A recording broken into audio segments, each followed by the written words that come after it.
So another Andy B 2-minute video. And I was thinking earlier, because one of my sons had dropped some salt over the dining room table. And as it was spread across, we had a family focus where one of us leads us all in a little bit of a focus on the Bible and what God might be saying.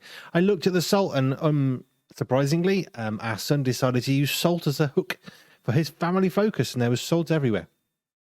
And I don't know if you are much up on The Lord of the Rings, but there's a wonderful quote by Bilbo Baggins, and he's talking about how tired he is. He's exceeded how old he should be, and he's really tired. And he says it's like butter spread over too much bread, which is a brilliant picture of what the tiredness might have been like for Bilbo Baggins. But I got thinking about salt and how sometimes the salt goes like salty and then it stops being salty. And how does it stop being salty? And I was thinking about abrasive Christians, for one example. Have you ever met an abrasive Christian? It's too much salt. It's like, could you just tone it down just a little bit? A bit less salt would be good, because everyone around them is really offended and it's not actually a good thing. So we can have too much salt, but as Christians, we're supposed to be like salt. We're supposed to flavor the atmosphere around us. What we're not supposed to do is blend in.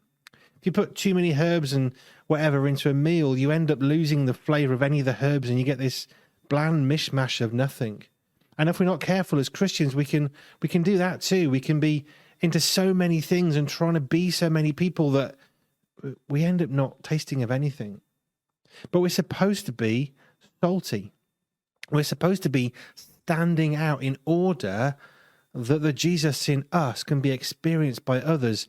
And I think one of the reasons why perhaps we get a bit nervous about that is, well, people don't like Jesus and they don't like us with too much Jesus, and we don't want to be too salty, but we're supposed to be standing out and we're supposed to be flavored. People are supposed to know that you're a Christian. So do people know that you're a Christian in your workplace?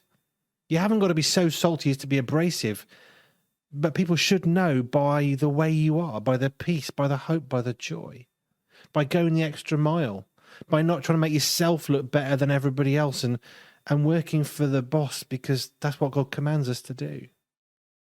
Just a thought.